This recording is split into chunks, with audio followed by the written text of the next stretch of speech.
Grandfather's clock was too long for the shelf, so it stood 90 years on the floor. It was taller by half than the old man himself, though it weighed not a pennyweight more. And though years had congealed Grandpa's brain of malt on meal, he'd one wish that would not be denied.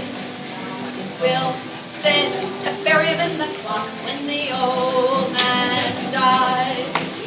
Grandfather's grandfather built him this clock, and he built it like no clock before.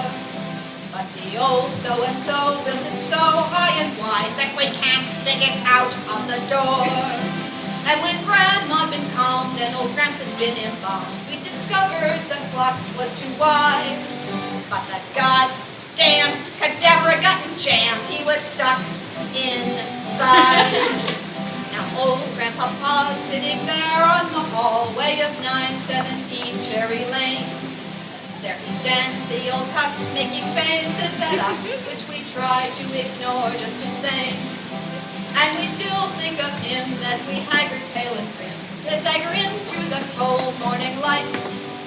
For at odd times he's ringing the fucking chimes every goddamn night.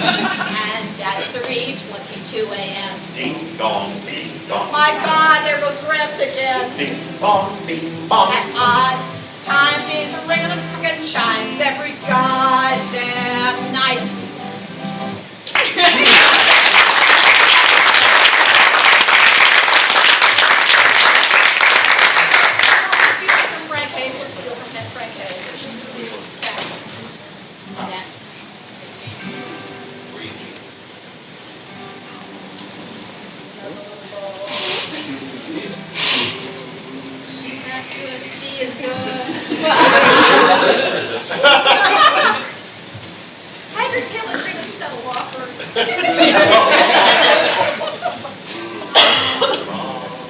You all know this one, so sing along.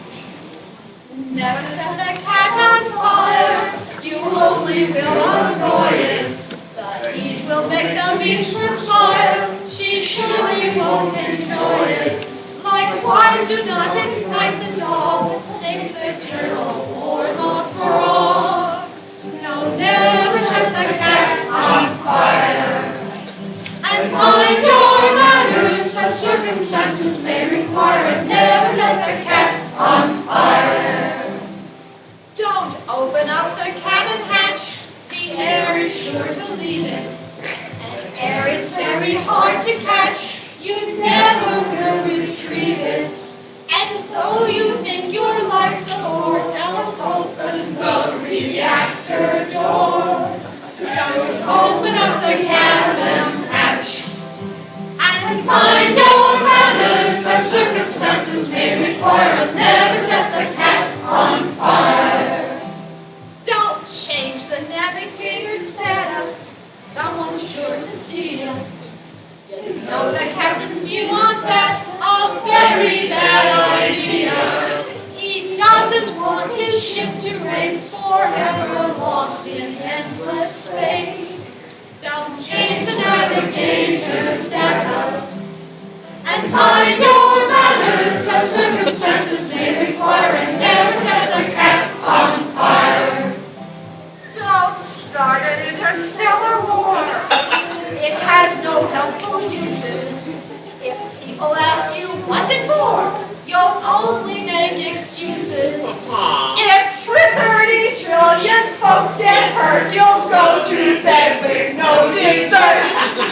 Don't start an interstellar war. And mind your manners, as circumstances may require. And never set the cat on fire.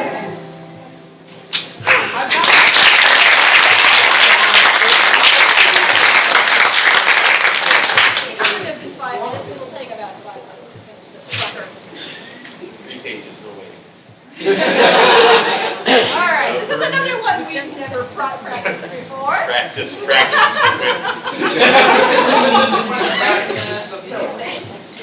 No, it's only got 3 pages. If it had 4, we'd be deep yogurt. Alright, wait a minute. Actually, should we do this? Should we depress you further? Sure. Yeah. Alright. For us. Alright. Okay. Ready?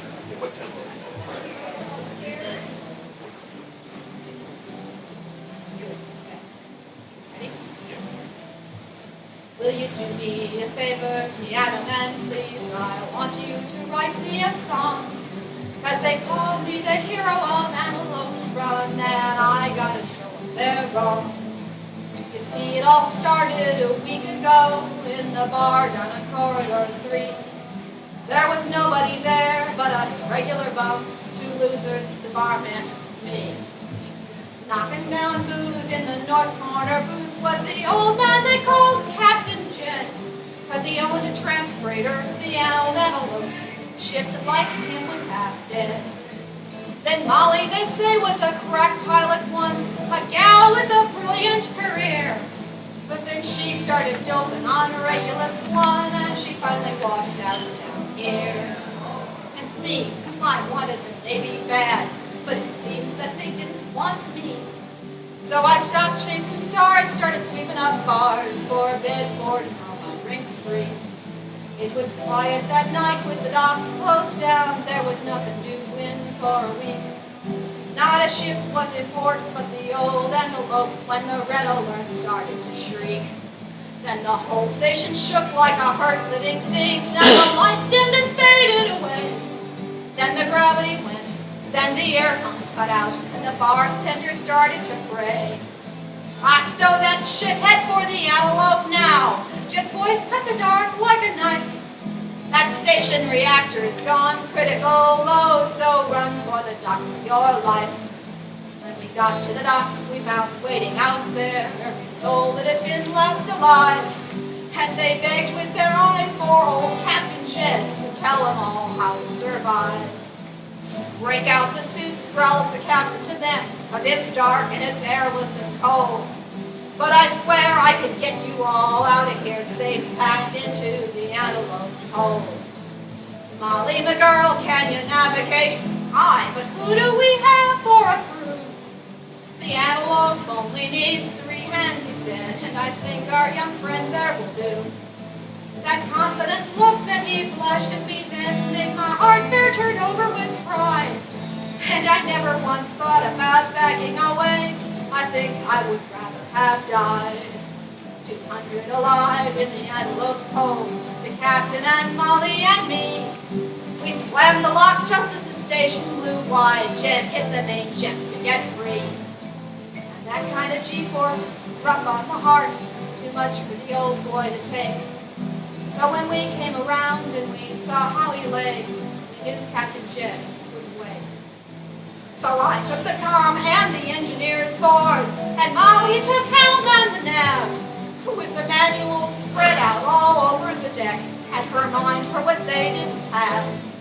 She worked at the comm like some crazy machine, though her hands shook like grass in a breeze.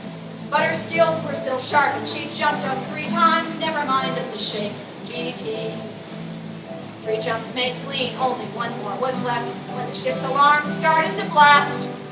Her old worn-out seals had come loose in the stress. We were losing our air fast. On the bridge, there was only 1 vacuum suit left.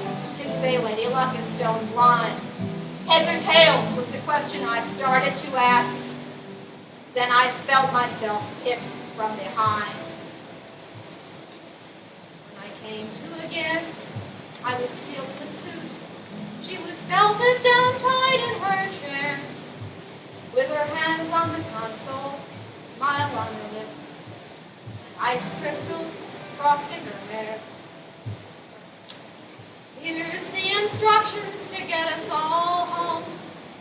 So she had left on the screen. And if any old shipmates should ask after home, you just tell them she finally died clean. Well, I made that last jump just like she told me to, and I brought the ship in like she said. And they call me a hero now for what I did, but they don't mention Molly and Jed. So you write me that song now, piano man, please, and sing it out often and loud. So they all know the story of one kind of hero, a kind to make everyone proud. 'Cause some kind of heroes, they're lunkheads like me, who only did what they were told. And some kind of heroes, they're out for the glory, they're heroes on purpose and cold. And some become heroes from bravery sure, and some just because all is lost.